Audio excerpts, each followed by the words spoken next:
Abre comigo. Joel, capítulo 3, versículo 10. Eu vou começar com Joel, obrigado Maria. Eu vou começar com Joel, porém eu vou pregar sobre Neemias, tá? Eu vou começar com Joel, um texto de Joel, mas eu vou pregar sobre Neemias. Joel 3, versículo 10. Se você quer anotar o título dessa mensagem, o título dessa mensagem é: O que os fracos estão fazendo?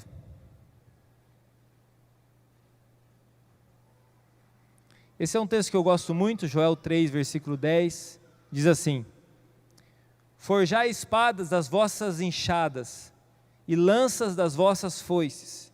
Diga ao fraco, eu sou forte. Vamos repetir só esse finalzinho? Fala assim comigo: diga ao fraco, eu sou forte. Muito bem. Agora vai comigo em Neemias capítulo 4. Neemias capítulo 4. Vamos ler o versículo 1 e 2.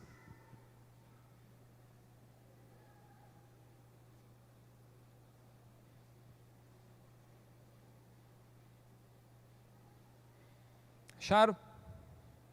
Diz assim: Tendo Sambalate é uma pessoa, tendo Sambalate ouvido que edificávamos o muro, ardeu em ira e se indignou muito e escarneceu dos judeus. Então falou na presença de seus irmãos e do exército de Samaria e disse: Que fazem esses fracos judeus? Permite-se-lhes isso? Sacrificarão? Darão cabo da obra num só dia? Renascerão acaso dos montões de pó as pedras que foram queimadas? Senhor, nós te agradecemos por tua palavra, que a tua palavra gere vida dentro do nosso coração, em nome de Jesus. Amém. Meus irmãos, eu quero falar um pouco sobre a nossa fraqueza hoje. A Bíblia está dizendo, Jesus, a palavra está nos dizendo, que o Senhor, Ele desafiou o povo a dizer que eles eram fortes, mesmo eles sendo fracos. Fraco diante dos inimigos que eles tinham. Mas o posicionamento é assim: diga, vocês são fortes. Pega os instrumentos de trabalho de vocês. Vocês não vão pegar vamos atualizar, né? Você vai pegar uma R15. Você vai pegar uma arma que todo mundo está usando. A sua arma vai ser diferente. A arma que você vai usar vai ser diferente. Então pega o seu instrumento de trabalho. Pega lá a tua colher de pedreiro. A sua colher de pedreiro, transforma ela, agora ela vai ser uma grande espada. E aí no texto de Neemias, que é o objetivo dessa noite, falar sobre Neemias, estamos falando de reconstrução. Está ali, eles já estão dando início à obra, já começaram a obra. E aí, o Sambalate é um governador de uma região, ele cuida de uma região da Babilônia. E ele está então zombando das pessoas que estão construindo. E ele diz assim, essa frase me chamou a atenção: o que vão fazer esses fracos judeus? Então imagine essa palavra sendo dita sobre nós, sobre você. O que essa família vai fazer? O que essa fraca família vai fazer? O que essa fraca família, esse fraco homem, esse homem fraco, essa mulher fraca vai fazer? O que ele pensa que vai fazer? O que essa igreja pensa que vai fazer? O que esses cristãos pensam que vão fazer? E aí então começa essa grande jornada. A Babilônia é onde uma grande parte da nação foi levada como escrava. Então imagina, a Babilônia é um império. A cidade de Jerusalém foi destruída, a maior parte da cidade foi levada como escrava. Ficou um tanto lá, um tanto ficou. E essas pessoas que ficaram na cidade, elas estavam em ruína, em miséria, é o que Neemias viu. Ele sabia disso. No capítulo 1, semana passada, a gente falou sobre isso. Ele viu que as pessoas que ficaram em Jerusalém estavam na miséria. Só que tem um grupo que foi para a Babilônia. E lá na Babilônia eles ficaram quantos anos? Fala comigo, 70 anos. Esse é o tempo que durou o cativeiro na Babilônia. Agora não pense assim, que é um cativeiro onde eles estão dentro de uma cadeia e estão lá, não é esse tipo de escravidão. eles sim foram lá e estão trabalhando naquele lugar, só que eles foram adaptados na Babilônia. Esse é o maior perigo nosso. Não é o perigo só da gente saber que a gente é escravo, mas a gente achar que a gente é livre sendo escravo. Esse é o maior perigo. Quando você sabe que você está lá na sarjeta, que você está ali no fundo do poço, é uma coisa. Agora tem pessoas que às vezes estão na escravidão, mas elas acham que são livres. E é isso que está acontecendo com o povo na Babilônia. Eles chegaram lá, ficaram presos, Deus abençoou o povo na Babilônia. Tanto que na Babilônia, preste atenção nisso, na Babilônia eles constituíram família, se casaram. Na Babilônia eles prosperaram. Na Babilônia eles cresceram. A Babilônia tem esse sentido, né? Eles cresceram lá. Só que agora chegou o tempo de voltar para casa. Chegou o tempo, né, Esdra, o livro de Esdras, Neemias, é esse tempo. Chegou o tempo de voltar para casa. Tem um povo, uns irmãos nossos ficou em Jerusalém, está na miséria, mas tem a gente que está na Babilônia que a gente está bem. E agora é o seguinte, o povo não quer voltar. O povo, para voltar agora, eles vão ter que desfazer das coisas que eles fizeram e começar uma nova história. Porque quando eles foram para a Babilônia, eles foram não querendo estar lá. E agora Deus está chamando eles para Jerusalém de novo, mas eles não querem sair mais da Babilônia. E é interessante pensar nisso, porque na nossa vida nós passamos muitas vezes por isso. A gente está sempre buscando um lugar para a gente se encostar. A gente está sempre buscando um momento para a gente se estabilizar. Mas Deus não quer que a gente se estabilize, Deus quer que a gente cresça. E às vezes o caminho que Deus nos dá da subida é um caminho meio esquisito para nós. É um caminho estreito. É um caminho difícil. Mas que o final vai produzir uma vida abundante para nós. Se você ler Jeremias, por exemplo, se eu não me engano é o capítulo 29, Jeremias, o povo está chegando lá na Babilônia. E a palavra de Deus para eles é o seguinte, ó, planta pomar, pode plantar pomar, se estabeleça e ore pela Babilônia, ore pela terra onde você está indo. Porque Deus está dizendo para eles assim, ó, vocês vão ficar aí bastante tempo. Então para você plantar um pomar, eu plantei um pé de limão da semente, está desse tamanho. Né? E se eu mudar de casa, eu corro o risco de não chupar o limão que eu plantei. Apesar que limão não é um negócio gostoso de você chupar, né? Vai fazer um suco, tomar um tererê. Plantar fruta, ou plantar um pomar, Deus está dizendo assim, ó, vai demorar tempo. Você está plantando uma coisa, por exemplo, a tamareira, né, que é uma fruta da região lá. Quem planta uma tamareira nunca vai comer uma tamareira. Porque ela demora, sei lá, se é 70 anos para começar a produzir, 50, 70 anos para começar a produzir. Já pensou um cara com 30 anos, igual eu, 35, plantar uma tamareira? Eu não vou colher tamareira talvez. Talvez lá no finalzinho da vida, se eu conseguir mastigar ainda, se tiver uns dentes bons, eu vou comer uma tamareira. Senão, quem vai comer? Eu vou ficar só do lado assim, falando assim, não tira verde. Não é esse o papel quando a gente fica idoso, fazer isso aí? A minha avó fazia isso aí. Quando eu ia lá para pegar nas frutas que estava verde, né? Ia pegar lá as polcã que estava verde. Oh meu Deus, essas pancãs demoram para madurar. Pegava e comia verde mesmo, ficava os dentes tudo ruim. E a avó falava, não pega verde, vai estragar. É o papel das vó, é o papel dos vô fazer isso aí. Ou falar assim, meu filho, não desperdice, é para o gasto. Não sei se aqui na região fala assim, mas lá na nossa região eu nasci, falava desse jeito. Lembro um pezão de manga, pedi para uma senhora uma vez, minha vizinha, ela, deixa nós pegar uma manga aqui, mas um pé carregado de manga. Senhorzinho ou senhorinha? Falou assim, não pode, filho, porque essas mangas é para o gasto. Que azada, não tem jeito, né? Já esperamos ela só virar e subimos o pé de manga, pegamos tudo. Bom, pegamos tudo não, né? O que a gente aguentava carregar. Não pode falar isso aí. Mas é que eu era criança e não tinha noção das coisas. Depois eu me converti com 16 anos, sabe pessoal? Isso aí eu tinha uns 10 anos, eu acho. Ela vai dizer que você nunca fez isso. Eu já me arrependi, já fui para a cruz. Só estou contando e confessando para vocês o meu pecado. Então Deus falou para eles, agora faça pomar. Só que o pomar cresceu, agora Deus falou assim, agora vem. Deus levantou o povo e falou assim, agora vocês vão voltar para casa. Só que eles vão ter que voltar para uma casa que está destruída. Eles vão ter que voltar para uma cidade que está destruída. Eles vão ter que voltar para um lugar que está destruído. Lá na Babilônia, por exemplo, não tinha templo. Lá na Babilônia não havia templo. Ezequiel também, o profeta Ezequiel é desse tempo. É do finalzinho da Babilônia, ele se levanta ali no finalzinho da Babilônia. Ezequiel é do mesmo período que de Neemias. E interessante que lá na Babilônia não tem o templo. O que tinha de especial no templo? O templo de Jerusalém, o que tinha de especial? Havia o sacrifício. O que representava o sacrifício? O sacrifício representava a remissão do pecado. Então toda a família, pelo menos uma vez por ano, ia até Jerusalém e ali oferecia um sacrifício. Oferecia o quê? Um cordeiro, uma família que tem menos condições, uma pombinha, e assim por diante. Cada um oferecia algum sacrifício.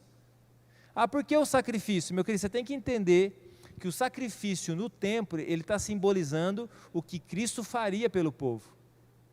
Tanto que quando Adão e Eva saem lá do jardim, no momento que eles pecam, eles percebem que eles estão nus, e eles se envergonham, se escondem. Então eles se escondem atrás das árvores. Quando Deus os retira do jardim, o que Deus faz por eles? O que Deus faz por Adão e Eva? Dá uma roupa para eles. Quem gosta de ganhar roupa aí? Deus deu uma roupa para Adão e Eva. De onde Ele deu a roupa? De um cordeiro. Deus deu uma roupa feita do sacrifício de um cordeiro. Quem simbolizava esse cordeiro? Quem é o cordeiro que tira o pecado do mundo? Uma roupagem nova. Jesus. Então todo sacrifício, desde a época lá do tabernáculo, da tenda de Moisés, e assim por diante, todo sacrifício, ele está apontando para o que Cristo faria. Em Jerusalém, eles faziam sacrifício, diariamente, mas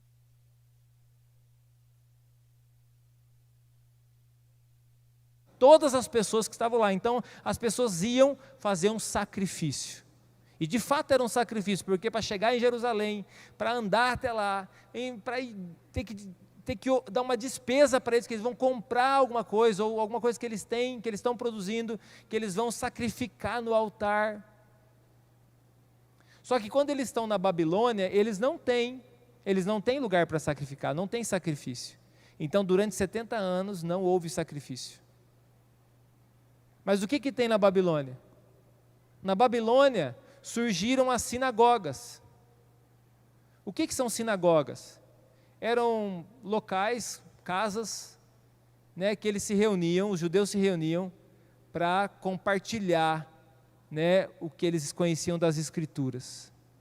Então eles se reuniam, a sinagoga era para isso. Tanto que Jesus vai numa sinagoga, na época dele, Jesus vai na sinagoga, pega um rolo, talvez você não entenda o que diz quando pega um rolo, porque ainda não existia esse tipo de gráfica, desse tipo aqui, como um livro.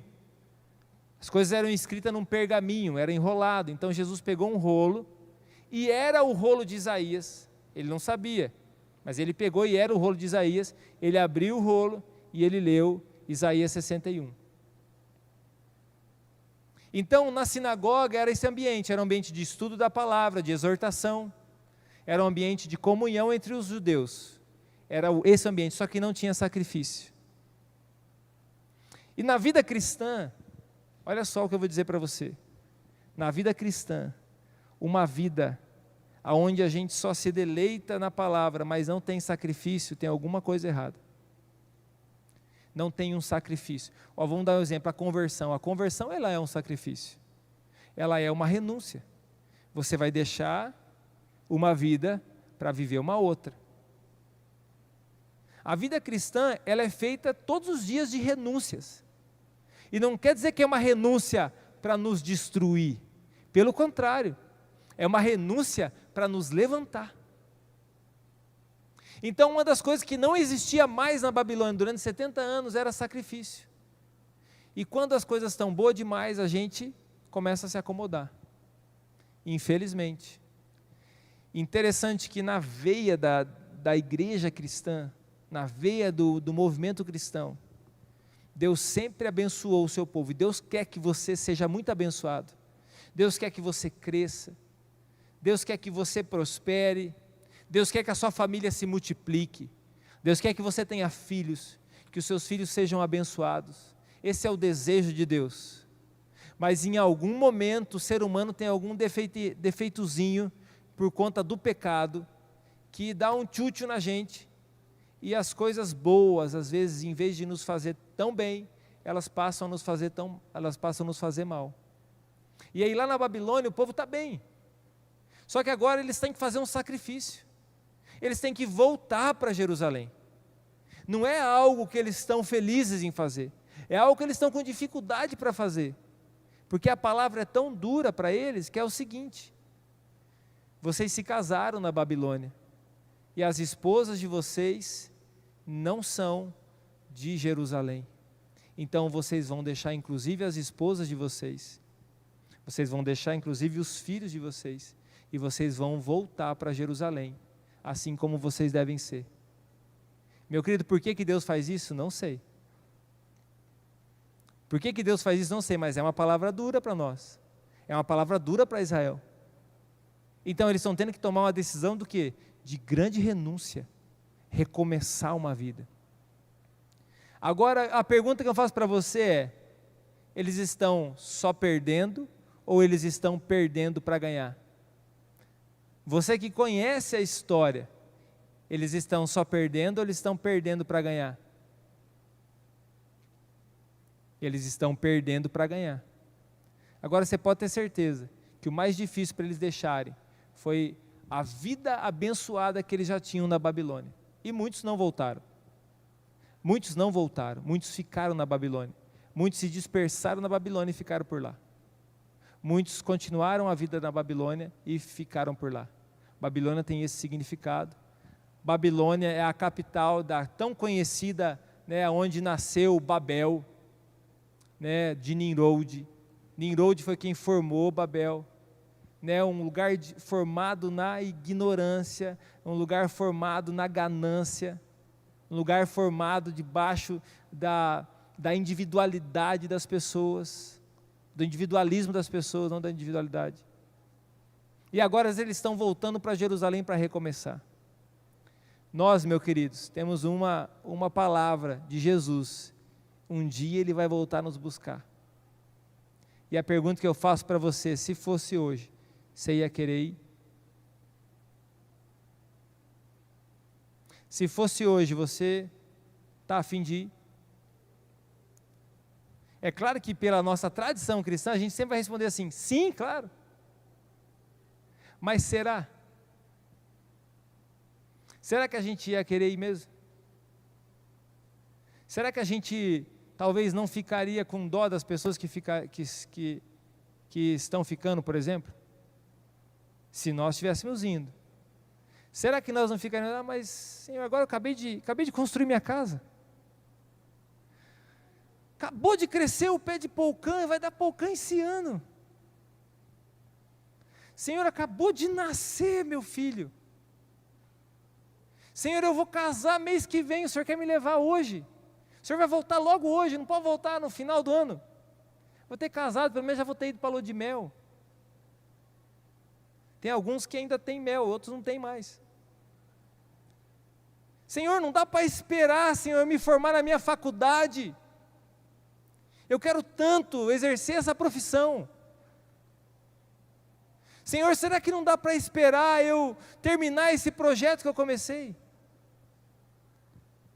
Senhor, acabei de comprar a bota de inverno e começou a esquentar. Não sei se tem alguma mulher que está passando por isso agora. Meu querido, será que a gente ia querer ir? Será que você ia de fato querer ir? E aí outra coisa, eu falei para você, às vezes a gente ficaria com dó de pessoas, fala assim: mas fulano de tal ainda não conhece o Senhor, o outro fulano não conhece o Senhor. E é por isso que você jamais deve ter dó de ninguém. Você deve amar as pessoas e não ter dó. Você deve ter compaixão e não dó. A dó não transforma nada, não muda ninguém. A compaixão sim transforma.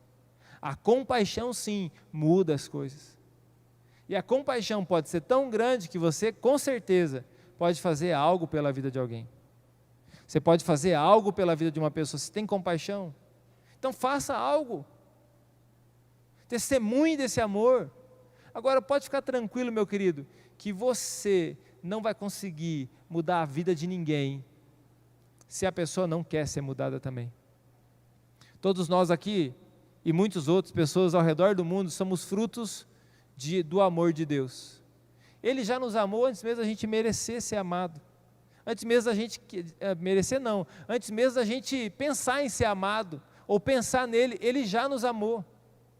Ele já se interessou por nós, ele já se entregou por nós antes mesmo da gente pensar nele. Ele já nos ama. Então o gesto de compaixão das nossas vidas em direção às pessoas, ele não tem que ser amanhã, ele precisa ser hoje. Fala comigo assim: eu preciso amar o próximo hoje. Isso aí. Interessante que agora eles estão precisando rever os valores da vida deles. Valor, fala comigo, valor. E eu pergunto para você, o que tem valor para você? As mães, os pais vão falar, meus filhos. Aí você fala, meu esposo, minha esposa tem valor para mim. Ótimo o seu valor. Ótimo, isso aí é um grande valor para você mesmo. E está certo, não está nada errado.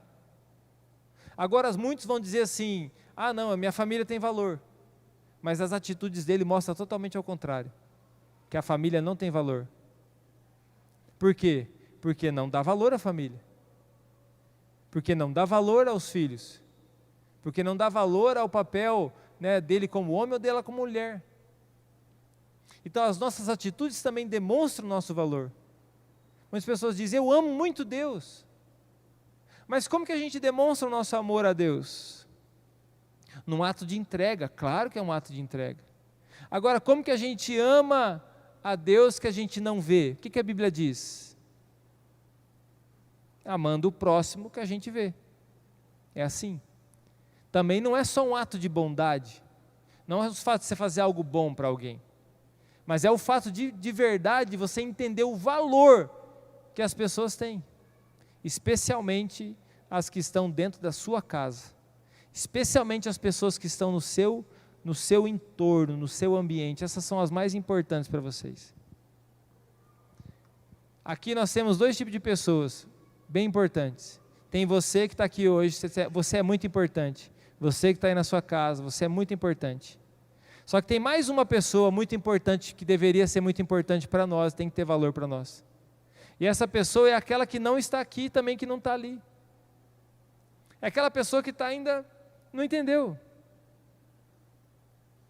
Agora, o nosso papel de fato não é pegar uma pedra e tacar em quem não entendeu, mas a gente ir até essa pessoa que não entendeu, com o amor de Deus, com uma palavra de Deus. Se é uma pessoa que está muito próxima de você, pode até ser com uma palavra mais firme, mais dura. Você tem amizade com a pessoa? Não tem problema. Fala a linguagem que a pessoa entende.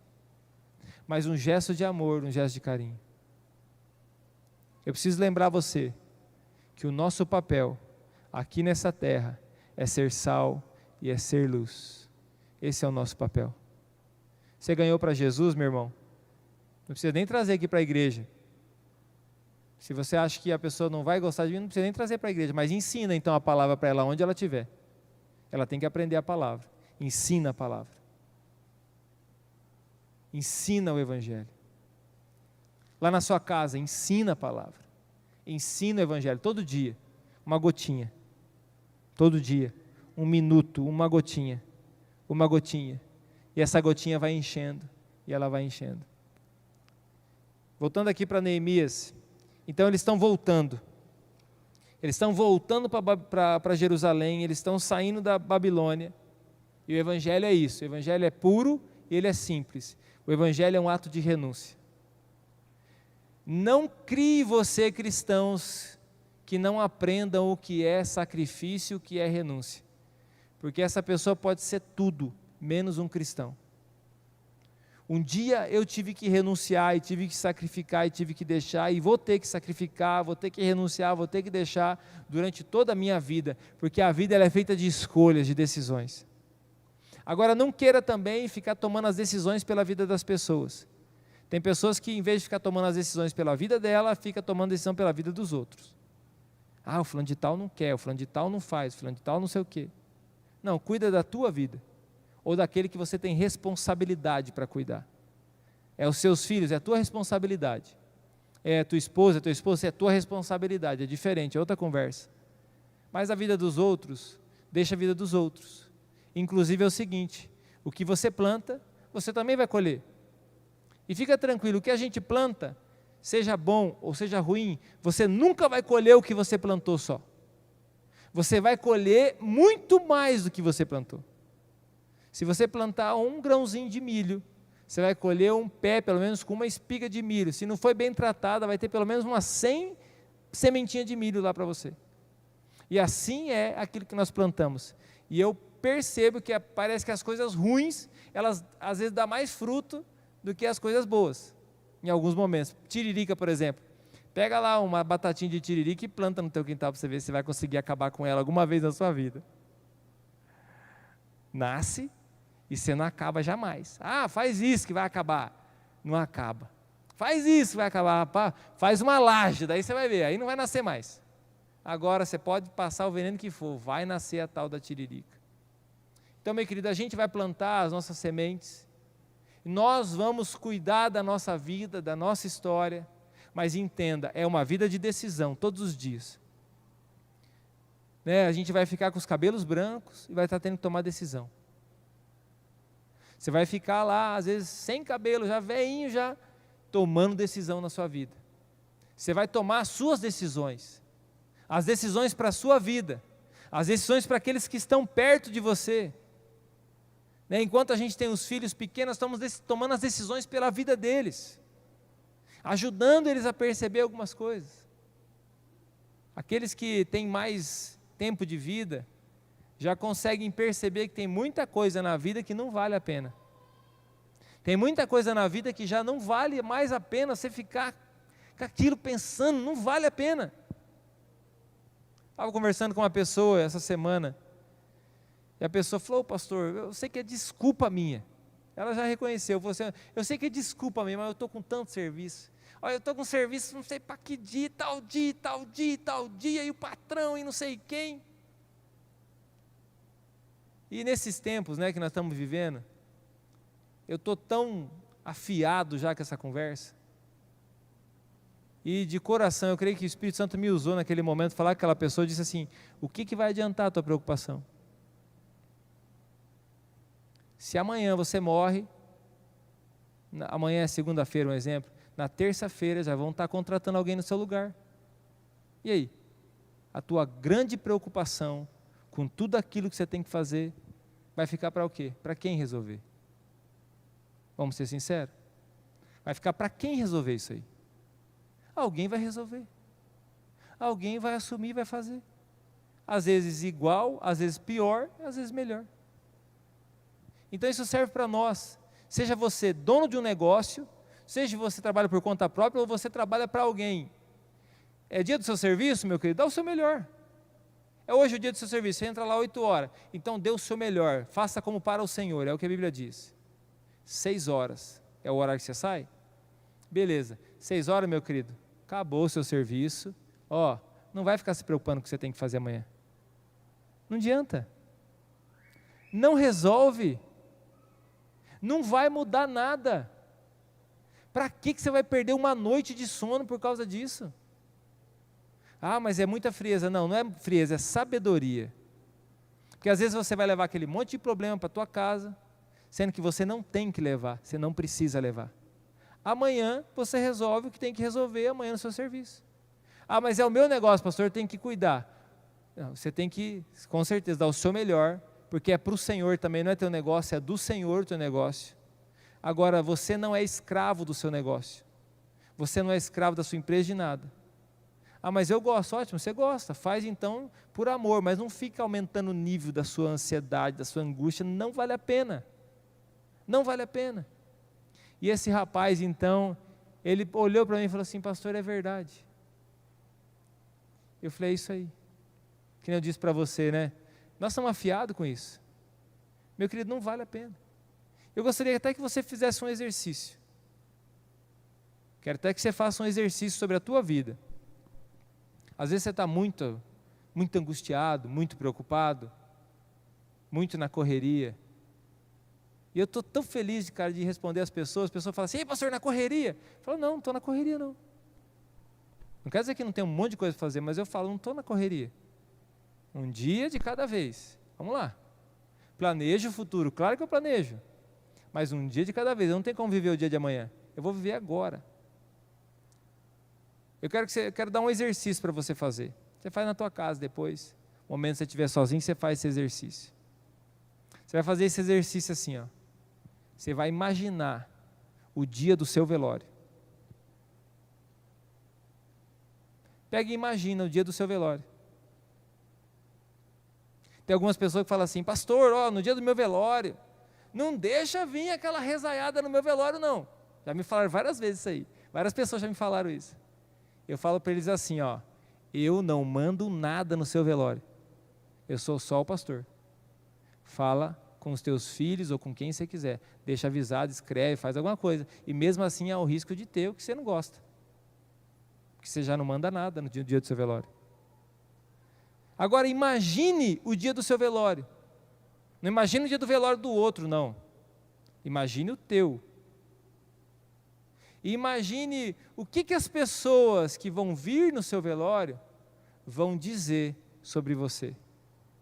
E principalmente aqueles que estão perto de você, sua família. O que seu filho vai dizer? O que seu esposo, sua esposa vai dizer? O que seus pais diriam? O que as pessoas que te conhecem diriam? Pensa nisso. E não é para você pensar nisso para você ficar triste. É para você fazer uma reflexão sobre a sua própria vida. Sobre a tua própria vida. Você pensar na sua vida. Será que eu estou fazendo a minha vida valer a pena? Eu tenho que começar a reconstruir alguma coisa? Eu tenho alguma Jerusalém na minha vida que está assolada, que eu tenho que começar a reconstruir? Porque é lógico, no dia a dia, na correria do dia a dia, às vezes você está levando a tua vida e você não percebe como que está a tua vida. Então para pensar o dia do teu velório. Não é para você ficar se deprimindo, não. Se você quer um velório animado, então já para pensar nisso você coloca uma música animada. Vou pensar o dia do meu velório. Imagina você lá no caixão e o que as pessoas ao seu redor vão estar dizendo sobre você. Vão dizer para você o que viram em você. Ou o que elas vão estar pensando sobre você. Quem é você? Você sabe, meu querido, quem é você. Eu sei quem sou eu. Vão poder dizer a verdade. Você vai poder dizer a verdade sobre a tua vida, sobre o teu respeito. E aí, quando você percebeu aquilo que vão dizer sobre você, você pega assim: ótimo, é isso que vão dizer sobre mim? Vão falar que eu sou um bom pai. Que bênção, eu vou melhorar, então vou ser melhor, o melhor pai ainda. Não, vão falar que eu sou uma pessoa muito nervosa. Vão falar que eu sou muito irritado. Ou vão falar que eu sou muito preocupado. Nossa, essa pessoa era tão preocupada. Nossa, essa pessoa era tão, sei lá o quê. Então pega isso aí que você acha que vão falar de você. É verdade sobre você? É verdade isso aí? Você sabe que é verdade? Então você pegou aquilo ali e você então transforma isso na sua vida. Transforma. Era uma pessoa boa, mas era dinheirista. Era uma pessoa boa, mas não dava atenção para o esposo, para a esposa. Era uma pessoa boa, mas levava a vida de qualquer jeito. Para pensar na sua vida, na sua história. Porque é isso que vão lembrar de você. É isso que você está construindo, que você vai lembrar de você. Que bom, meus irmãos, se no final da nossa vida, a gente deixar um testemunho para as pessoas. Muito mais do que um testamento, um testemunho. Muito mais do que uma herança, um legado. Uma geração se passou, 70 anos significa assim, presta atenção nisso, você vai entender porque esse povo ficou 70 anos na Babilônia. 70 anos é o que significa uma geração inteira. Então, Deus estava falando assim, ó, vocês vão para a Babilônia por causa da desobediência de vocês, porque vocês se afastaram da minha presença, vocês não reconheceram, vocês não me amaram mais, vocês me abandonaram, então agora vocês vão viver aquilo que vocês escolheram. Só que Deus está falando assim, a próxima geração, quem? Os filhos deles, vai ter a oportunidade de voltar e corrigir aquilo que vocês estragaram. Neemias e a turma dele é essa geração. E eu quero dizer para você, você não é a geração que vai ficar na Babilônia, você é a geração que está reconstruindo, você é a geração que está recomeçando. E aí tem algumas coisas que você tem que aprender sobre isso. Não adianta você ficar olhando para o teu passado, que eu estou falando aqui para você lembrar das suas histórias, olhando para o teu passado, só se culpando ou culpando alguém, e não reagindo naquilo que você tem que mudar, naquilo que você tem que melhorar, nos passos que você tem que dar hoje, nos passos que você tem que dar agora. Jesus pegou aquela mulher, eu tenho que falar sobre essa mulher para você, aquela mulher que veio lá para ser apedrejada, o passado dela, muito próximo, estava dizendo assim, ela merece morrer. Jesus salva ela. Jesus salva ela indagando os fariseus.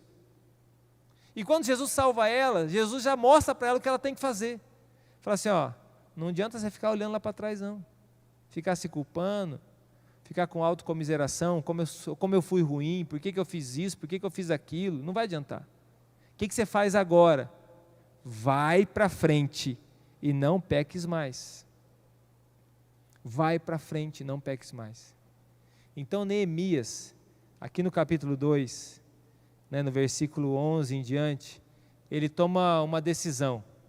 Ele voltou para aquela terra, ele juntou um grupo de pessoas, ele subiu nos seus animais ali, deram uma volta na cidade e eles perceberam como que estava a cidade. Eles reagiram a isso, então Neemias desafiou as pessoas. Uma das coisas que eu posso garantir para você, como líder de vocês nesse tempo, que eu tenho feito, e tenho também feito isso na minha vida, é desafiado vocês, e também me desafiado a estar mais perto do Senhor. A Elisa está lá na salinha, eu vou falar baixinho para ela não escutar. A Elisa estava com uma preguiça de fazer tarefa, de fazer as coisas que ela tem que fazer. E aí eu vejo a luta da Márcia com eles, insistindo, e faz tarefa e tal.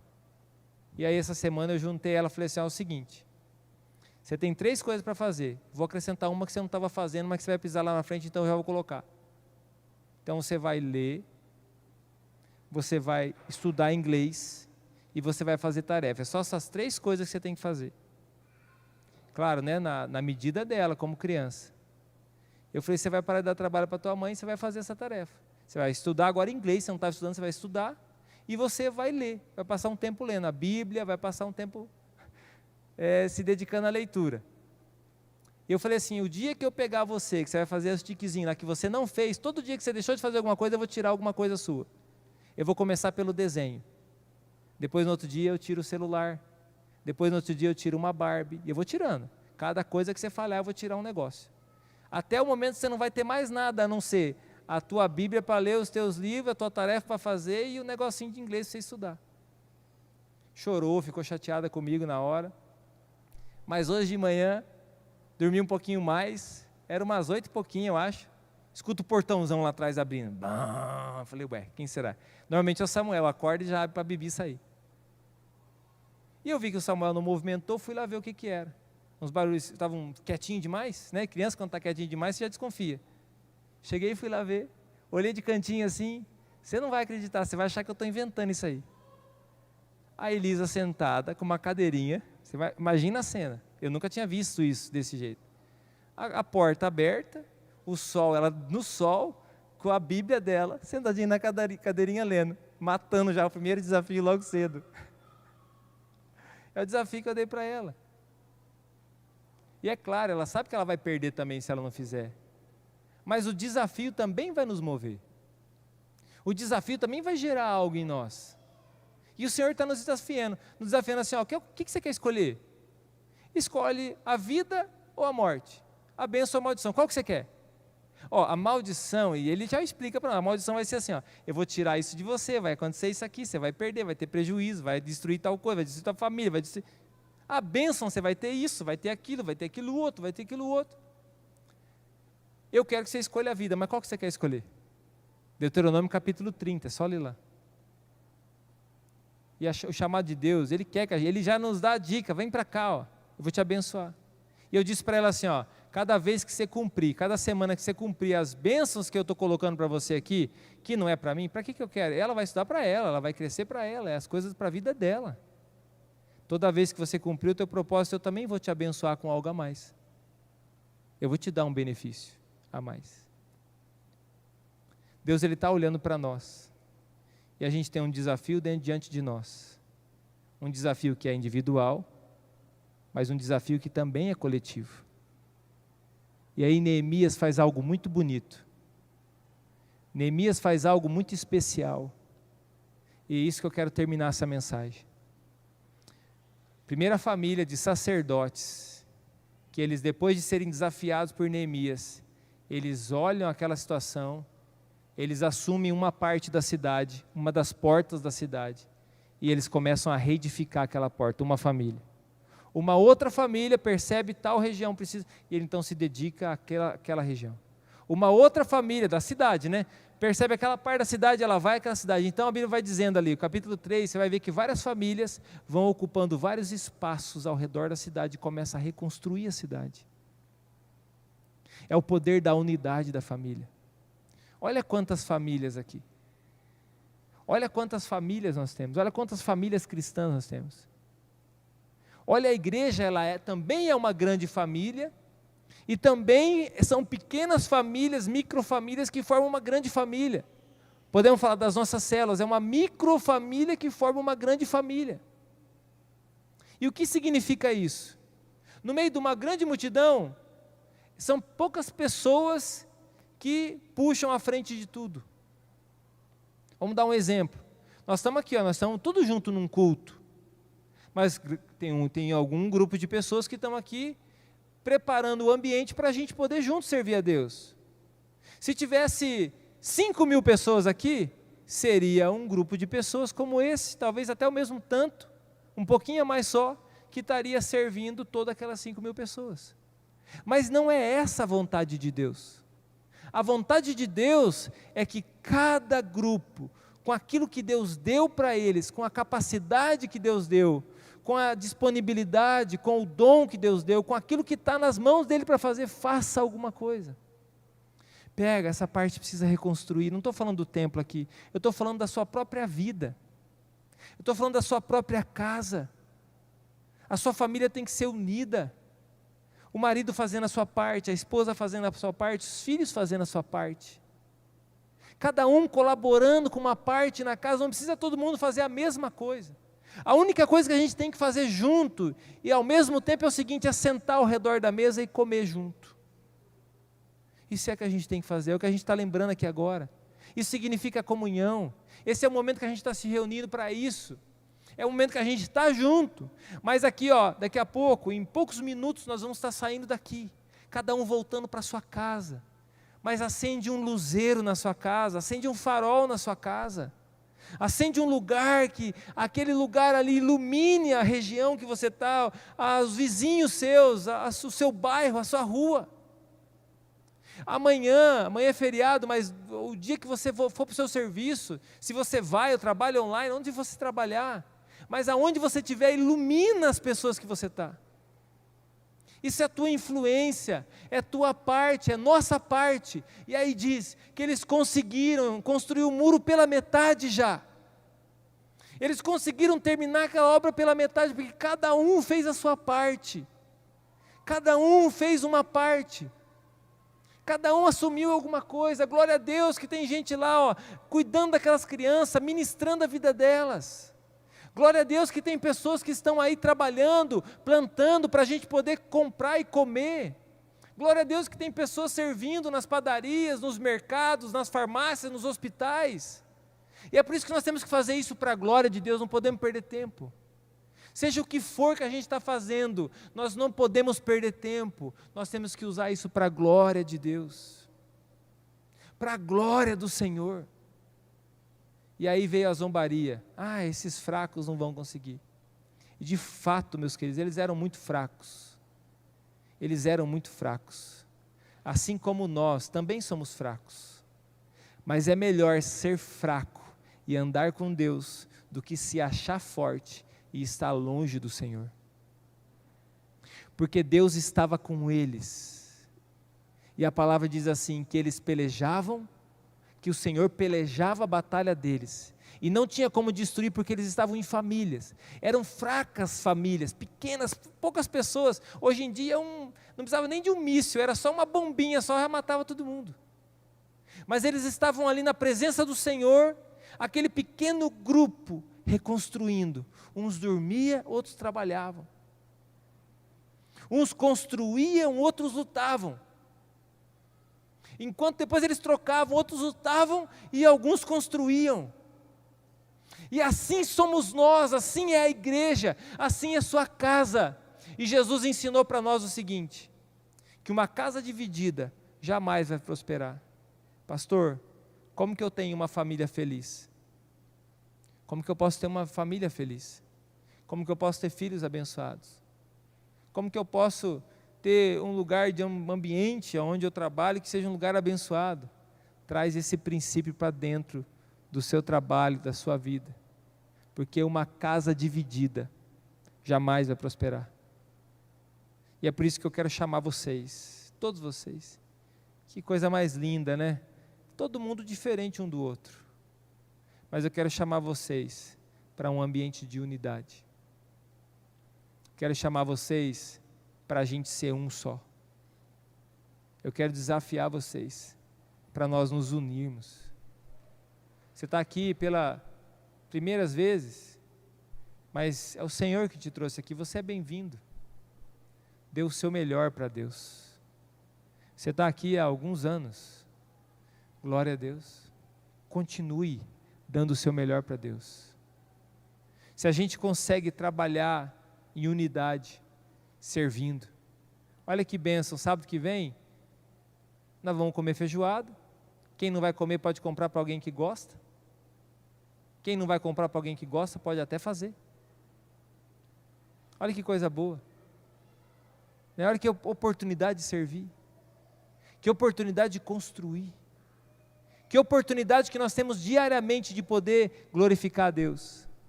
Antes talvez de muitos aqui começarem o dia, essa semana passada, alguns irmãos, você não precisa nem saber quem é, mas estava dobrando o joelho e orando pelas famílias, por cada família, intercedendo por vocês. E assim você também pode fazer, chama a responsabilidade. Agora fica tranquilo, Deus jamais vai colocar sobre você algo que você não consegue carregar. Vamos ficar de pé. Sambalate dizia, é fraco. Deus dizia, não, é forte. Eles vão conseguir fazer o que ninguém conseguiu fazer em 70 anos. O tempo do cativeiro estava todo o tempo aquele povo tentando reconstruir os muros. Eles não conseguiam. Mas quando chegou o momento certo, e as pessoas se levantaram, eles conseguiram. Reconstruíram a própria casa deles, o próprio lugar deles. Coloque a mão no seu coração. Quando eu estou falando de uma igreja, eu estou falando da sua própria casa. Eu estou falando da sua própria vida. E talvez você tenha coisas próprias suas para reconstruir. E o Senhor vai te abençoar para você reconstruir. Talvez é tempo de você reconstruir aquilo que você começou junto com outras pessoas. E nós estamos falando daquilo que é o ministério. O ministério é um serviço. Nós estamos num tempo de reconstrução. Nós estamos num tempo de recomeços. O que fazem esses fracos cristãos? Meu querido, nós não somos fracos. Nós podemos ser fracos, o mundo olhando para nós, mas nós somos tão fortes. Nós temos uma força tão grande, que eu posso dizer para você algo que a Bíblia diz. A palavra nos diz que nós reinaremos sobre a terra. Aqui dentro estão pessoas que o Senhor vai chamar para reinar com Ele. que o Senhor chamará para reinar. Aqui estão pessoas que reinarão com Cristo. No reino de Deus é assim: quem renuncia mais, governa. Assim são as eleições no reino de Deus. No reino de Deus não tem como mascarar, enganar, fazer lá uma papagaiada e dizendo assim: eu sou uma ótima pessoa para a cidade. Pode até enganar alguém, mas no reino de Deus não funciona. No reino de Deus é assim, eu sei quem você é, eu sei o seu nome, e é por isso que você vai reinar e vai governar. Quem renuncia mais, governa. Quem aqui precisa da graça de Deus para reconstruir algumas coisas na sua vida, na sua própria vida, família? Se essa palavra tocou seu coração na sua casa, sobre a sua casa, sobre a tua própria vida, levanta a sua mão onde você está, eu quero orar por você.